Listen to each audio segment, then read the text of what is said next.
Hey everyone, this is Squire Arlen von Paintenstein doing a little demo. I was gonna do like an educational thing, but I will, when it comes to Applique, there's a lot to take into consideration, enough for an entire video of discussion. So I'm just gonna show what I'm working on right now. This happens to be going onto a sleeve for a tunic I'm doing. This is referred to in Warhammer 40,000 as a Crux Terminatus. Generally, you'll see this decorative cross on the armor of a Terminator Space Marine, and that's what we're mimicking today.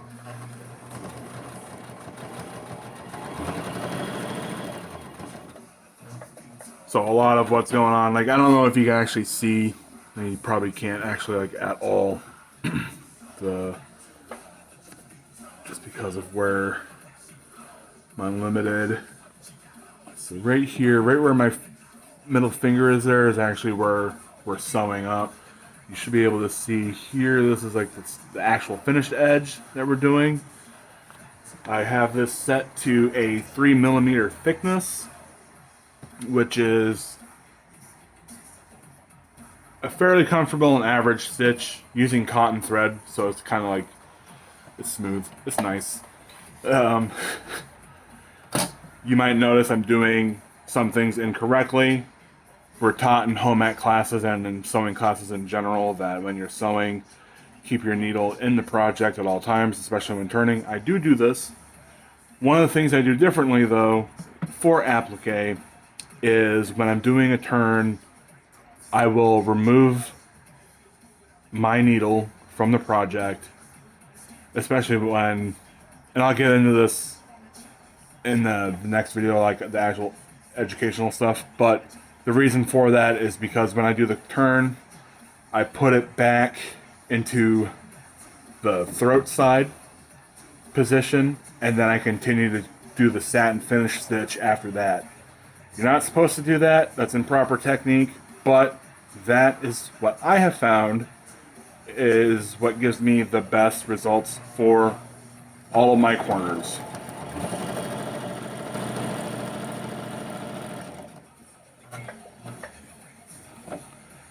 There is a master quilter that I follow on YouTube. He gave some really good advice when it comes to doing turns. You want to have, when you get to the corner of your fabric, you want to go past it an equal amount of your stitch width. So for this, it's 3mm. You go past, and then you can make your turn. And what I'm doing right now, I'm hand cranking it. It goes back to the throat position. The needle is out of the fabric. I lift the foot. I move the fabric so that the thread and the needle are going right back into the same hole as it was just in.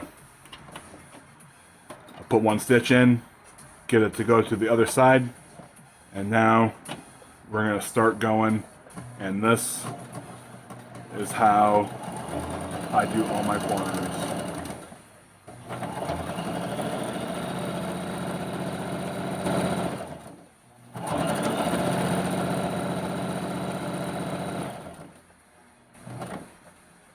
So we went 3mm past.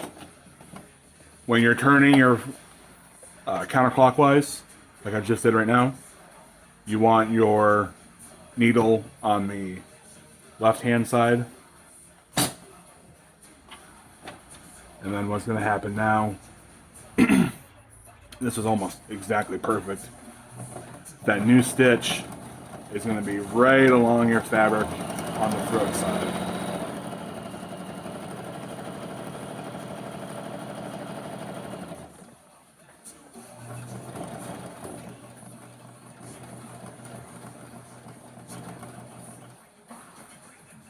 Now, the one thing I need practice on, personally, are doing curved edges where they go counterclockwise. A clockwise edge, I pretty much own that, especially when it's rounded, like on this edge here. Well, you can't even see it now. So I'll be showing a final shot at the end here. No worries.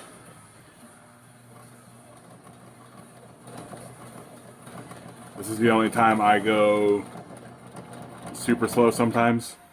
Until I got it. And then we just go.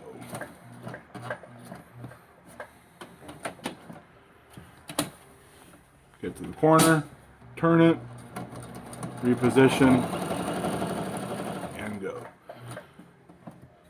My stitch distance, or stitch length rather, which is going to be left to right, then back again, is less than 1 millimeter. Mine actually has, I can go into decimals of 0.1s on my sewing machine, so you'll see here that curve. This type of curve here I have an issue with, and I see it's not perfectly flat there. I did hiccup that. That happens, but this one, super easy.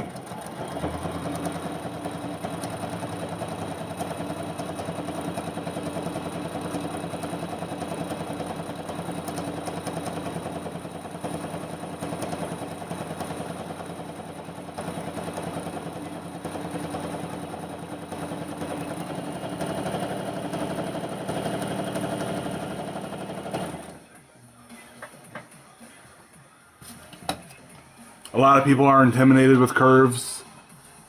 I used to be myself. There's some errors. We'll have to go over this again. I have found that I do a curve way better if I just go foot to the floor on the speed.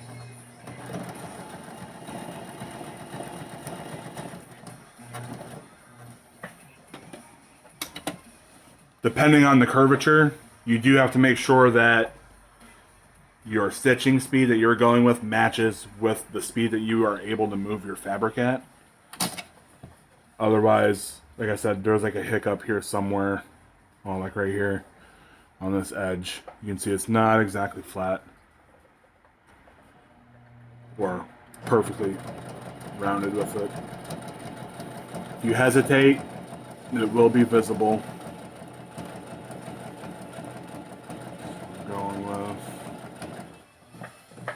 This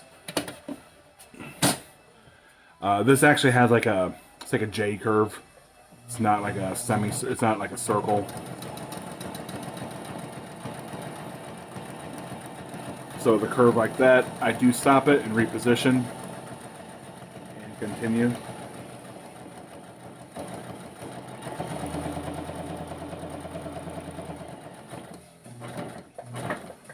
The really cool thing about this stitch, I'm just looking, it's totally okay to go over it once or twice.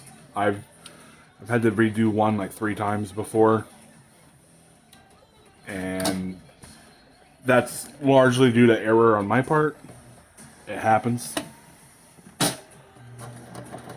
Applique is one of those things. The way we do it in AmpGuard versus how it's done for quilting is immensely different. In quilting, generally, that satin finish stitch, which is what I'm using, back here, will have a larger distance in it. But the culture of AmpGuard likes those lines to be very, very, very small, very few gaps. That doesn't mean you can't do it gappy or with a distance in between the stitches. It still looks really good.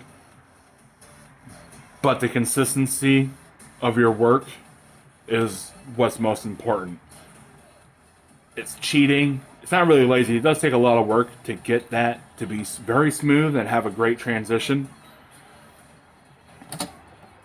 But there's less, I guess there's still room for error, but the error is different.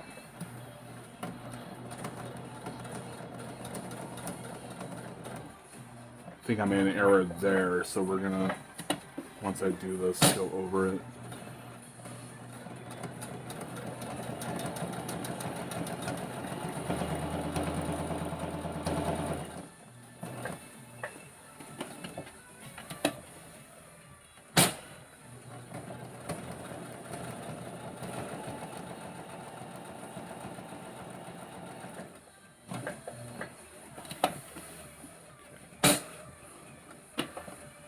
Now, when I do corners where I'm turning like I was just now, in a clockwise fashion, I don't switch the foot because it's generally going to be going the way I want it anyways.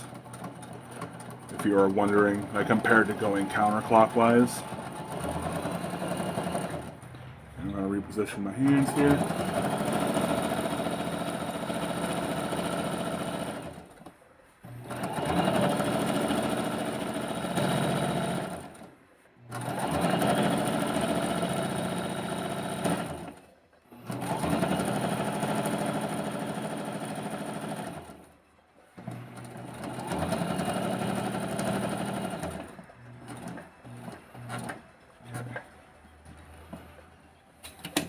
Also, for these turns, you don't have to go past very far because that stitch is over the edge of the fabric. It's already going to be doing what we do that for with the counterclockwise. Again, it's a lot of weird stuff to think about, and I'll explain that in a separate video. Put this back down.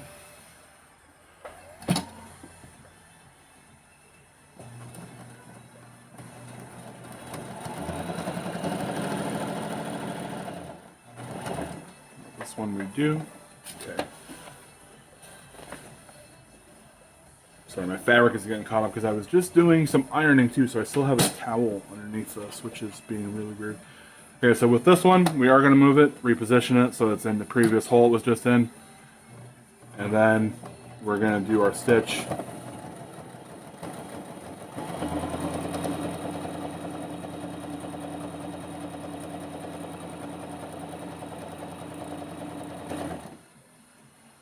Put that back down.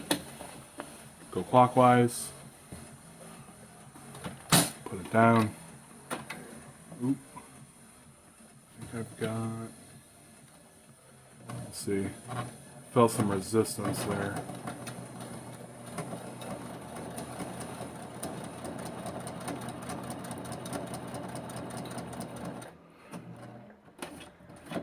One tip I'll give when you're doing applique, you can see here before I turn, oh maybe you can't, but I didn't start at the very edge of the top here. I started maybe 1/4 of an inch up, and the reason for that is because this way you can realign in case you overshoot it and you're not centered on it.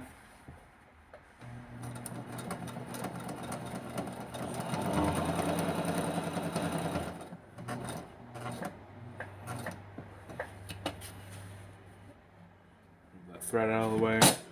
Make one of our last turns.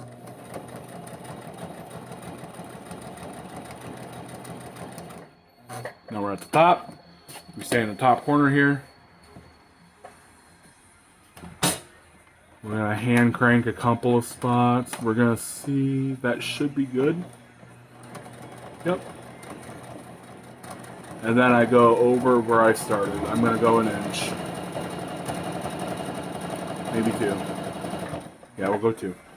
Okay. So that's done. Move this aside. And then you have the beginning of the crux terminatus.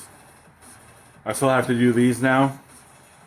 Generally, when doing all your stitch work, you should always go on the outer edge, but when I do something that's like on the inside of something, where I cut out part of the main piece of applique, I actually go the opposite way around. Because that way, I'm keeping the needle on the outside, which is the inside. It's a weird thing. It's a weird thing to think about. The last thing to do, if your machine doesn't do this, which is to take the top thread, pull it through, and make a knot, you have to do it yourself. So what I'm going to be doing next is cutting the thread, getting a hand needle, poking it through, tying a knot myself on the underside. And those threads will be connected. You can take this off now. This was just a backing to keep everything nice and straight. If you're not using stabilizer, you're doing it wrong. I didn't use it for about 10 years, and Sir Alara the Drake got on me about using it, and so did my battle brother Lumpy. So now I use it, and you still have the paper where it was stitched, but that's fine. It'll wash up. But that's it. So see y'all soon.